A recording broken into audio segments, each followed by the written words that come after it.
Imagine this. You walk into your favorite US store, but the shelves are empty. Not because of a supply chain issue from overseas, but because of something far more shocking. Canada just struck. And within days, billions of dollars vanished from the US retail economy. This isn't science fiction. It's the brutal reality of a trade war that exploded seemingly overnight. A 35% tariff, retaliatory strikes, supply chains collapsing, jobs disappearing, and your favorite stores may never be the same again. What started as a political move has become a retail bloodbath, shaking industries from tech to tourism. In this video, we'll break down how Canada's economic shockwave is rewriting the rules of shopping, business, and cross-border cooperation. Here are the top 10 reasons Canada's retaliation is crushing US stores, and what comes next might surprise you. Number 10. Tariff tsunami hits US retail overnight. In July 2025, the US government dropped a bombshell, a sweeping 35% tariff on nearly every Canadian good not covered under USMCA. There was no rollout, no phase-in period, just a straight-up economic uppercut. And it takes effect August 1st. Electronics, auto parts, furniture, appliances, even basic materials used in packaging and store displays just became unaffordable. Retailers across America are already raising prices, canceling shipments, and warning customers of massive shortages. It's not just policy, it's a freight train, one that's slamming into American supply chains with full force. Small businesses have been hit the hardest. With razor-thin margins and no time to react, many are facing the reality that staying open could mean going bankrupt.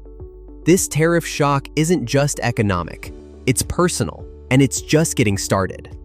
Number 9. Canada's retaliation, $30 billion and counting. Canada didn't hesitate to strike back. Within days of the US announcement, Ottawa retaliated with $30 billion Canadian dollars in tariffs aimed at critical American exports. Steel, tech components, gym gear, agricultural products, you name it, it's now far more expensive in Canadian stores. But this wasn't just a mirror move. Canada hit where it hurts. Strategic industries, swing state economies. And here's the kicker. Canadian companies are actively looking for alternatives to American suppliers. That means long-term damage, not just a temporary flare-up. In essence, Canada sent a message: if you bleed us, we'll bleed you back, fast. And now, both consumers and businesses in North America are stuck paying the price. Number 8. US-Canada trade volume collapsing. For decades, the US and Canada have been each other's top trading partners, but now that relationship is breaking apart. In May 2025, Canadian imports from the US dropped by 1.2%, while Canadian exports to other countries spiked 5.7%. That shift may sound small, but it's not. It's a sign that Canada is actively pivoting away from the US, forging new ties with the EU, Asia, and Latin America. And US companies? They're scrambling to catch up. Factories are slowing down, ports are handling fewer containers, and once loyal partners on both sides of the border are suddenly rethinking everything. When neighbors stop trusting each other in trade, the ripple effects reach every corner of the economy, from Wall Street to your local grocery store. Number 7. Retail crash in border towns. In US cities near the Canadian border, Buffalo, Detroit, Bellingham, and more, retail has collapsed by 40% to 50% in just 4 months. That's not a slowdown, that's a collapse. Why? Canadian shoppers are gone. The ones who used to cross the border for better deals, they're staying home. Rising prices, currency pressure, and political tension have made it too expensive and too uncertain to shop in the US. The result? Empty parking lots, closed storefronts, entire malls turning into ghost towns. And it doesn't stop there. Restaurants, gas stations, barbershops, even schools are feeling the pain as local economies lose their primary customer base. Some towns might never recover. Number 6. Tourism from Canada collapsing. In March 2025, flight bookings from Canada to the US dropped by over 70%. That's not a dip, it's a free fall. And it's not just flights. Over 56% of Canadian travelers canceled or drastically changed their US travel plans. Florida beaches, New York shopping trips, Vegas weekends, all going quiet. For every 10% drop in Canadian tourism, the US loses about $2.1 billion and 14,000 jobs. So you do the math, this is a multi-billion-dollar disaster unfolding in real time. Hotels, restaurants, car rentals, theme parks, every sector is bleeding, especially in cities that depend on Canadian tourists to survive. And with global tourism still in recovery mode, there's no backup plan. Number 5. Currency collapse and consumer panic. Right after the US announced the tariffs, the Canadian dollar weakened, dropping to 136.51 cents per USD. That may sound like a minor move, but in global trade, it's massive. Now, everything Canada imports from the US just became more expensive, from food and fuel to iPhones and insulin. And that's causing a double hit.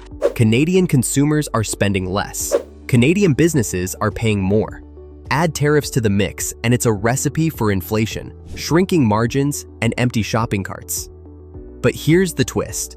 A weaker Canadian dollar makes Canadian exports cheaper to the rest of the world. So yes, they might win on some fronts, but only if they can survive the storm. The question is, can they? Number 4. Stock market shockwaves. On July 11, 2025, the Dow Jones dropped 279 points. The S&P 500 and NASDAQ quietly followed. Wall Street didn't scream, but it definitely flinched. This wasn't just a bad day, it was a warning shot. Investors are pulling back because they know exactly what a trade war between the US and Canada means. Slower growth, weaker profits, job losses, and long-term uncertainty.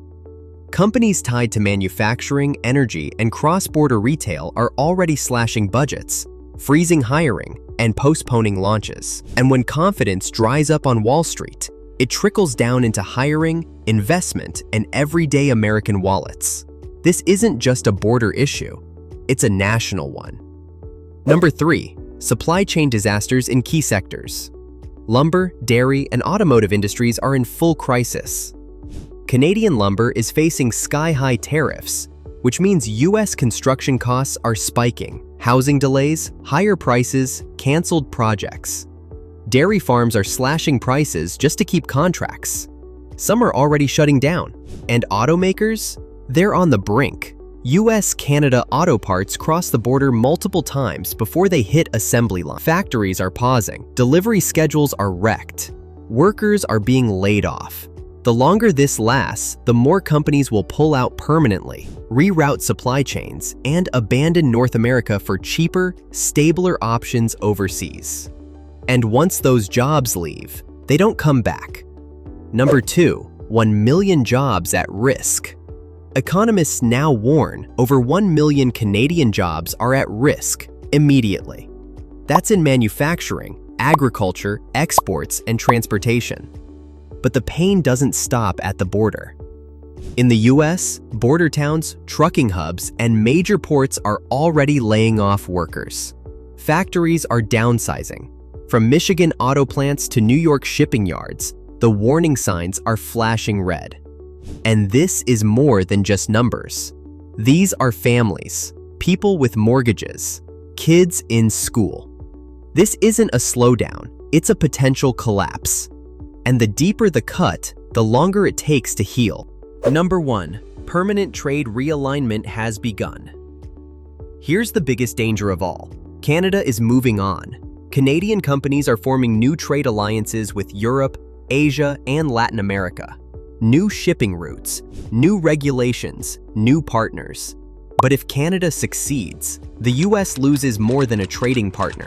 It loses fast access to Canadian raw materials, just-in-time deliveries, regional pricing advantages, long-term supplier trust. This isn't just a policy fight, it's the end of an era. Once Canada adapts and finds comfort with other partners, why would they come back? And if that happens, US businesses will pay more, wait longer, and compete harder. This is more than a tariff war. It's a retail reckoning. From Wall Street to Main Street, from big box stores to corner shops, no one is safe from the ripple effects of this Canada-US conflict. So the next time you see an empty shelf or a higher price tag, ask yourself, what just happened to our closest ally? And more importantly, what happens if this gets worse? Thanks for watching. If you found this breakdown valuable, hit that subscribe button, give us a thumbs up, and turn on notifications. We'll keep you ahead of the headlines because this story is far from over.